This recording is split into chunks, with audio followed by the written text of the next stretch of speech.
અત્યારે breaking news મળી રહ્યા છે। ડીસા દાડમ વેપારીની હત્યાના આરોપીઓને સેશન કોર્ટે આજીવન કેદની સજા। થરાદ સેશન કોર્ટે ડીસાના દાડમ વેપારી સંતોષ ઉર્ફે સંજયભાઈ માળીની હત્યાના કેસમાં આરોપી કિરણ ઠાકોર અને રમેશ નાનજીને આજીવન કેદ ₹1.5 લાખ દંડની સજા ફટકારી છે, જેમાં દંડની રકમમાંથી ₹2 લાખ પીડિત પરિવારોને આપવામાં આવશે, જેમાં સરકારી વકીલ એડવોકેટ RD જોશીની દલીલો અને સાયન્ટિફિક પુરાવાને આધારે કોર્ટે નિર્ણય આપ્યો છે। સંતોષભાઈ દાડમના વેપારમાં હતા અને ઘટનાના દિવસે તેઓ ₹30 લાખ સાથે વેપાર માટે નીકળ્યા। બીજા દિવસે તેમની લાશ મુખ્ય નર્મદા કેનાલમાંથી મળી આવી, જ્યારે કાર રાધનપુર 4 રસ્તા પાસે છોડેલી હાલતમાં મળી આવી, જેમાં તપાસમાં ખુલ્યું હતું કે આરોપીઓએ રૂપિયા હડપ કરવા હત્યા કરી હતી। ₹6,93,000 જેટલા રૂપિયા પણ આરોપીઓ પાસેથી મળી આવ્યા અને કોર્ટના ચુકાદાથી પીડિત પરિવાર અને વિસ્તારના લોકોમાં ન્યાયની મળ્યાની લાગણી સાથે રાહત જોવા મળી। આ તસવીરની સાથે કયુંભાઈ ચૌહાણ તેવી છે કે ડીસાના સંતોષભાઈ ઉર્ફે સંજયભાઈ માળી દાડમ લેવેકનો ધંધો કરતા હતા અને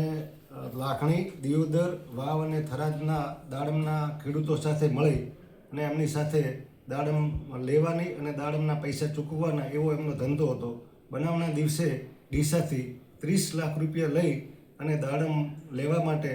અને ખેડૂતોને પૈસા ચૂકવવા માટે નીકળેલા અને આ બંને જે આરોપી રમેશ નાનજી અને કિરણકુમાર ઠાકોર એ એમની સાથે કામ કરતા હતા, એટલે એમને આ બાબતનો બધો ખ્યાલ હતો કે ક્યારે આવે છે, કેટલા પૈસા લઈને નીકળે છે અને ક્યારે નીકળવાના છે, એ બધી એમને ખ્યાલ હતો। એટલે જ્યારે એ દિવસે નીકળ્યા એ દિવસે લાખણી અને છેલ્લે ધ્રાંડવ દિયોદર તાલુકાના ધ્રાંડવ ગામે ગયેલા અને ધ્રાંડવથી એમના પછી રાત્રે 9 વાગ્યા પછી આ સંતોષકુમારનો કોન્ટેક્ટ થયેલો નહીં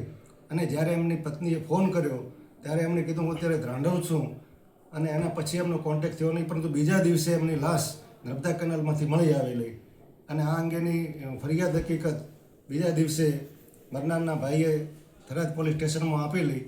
અને પોલીસે તપાસ કરેલી। મરનારની ગાડી રાધનપુર 4 રસ્તા પાસેથી મળી આવેલી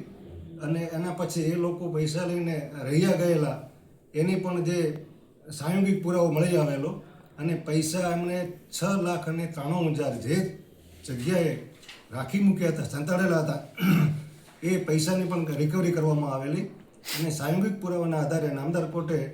આજરોજ બંને આરોપીઓને આજીવન કેદની સજા અને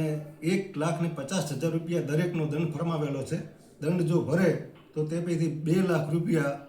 મરનારની પત્ની અને બાળકોને સોંપવાનો નામદાર કોર્ટે હુકમ ફરમાવેલો છે।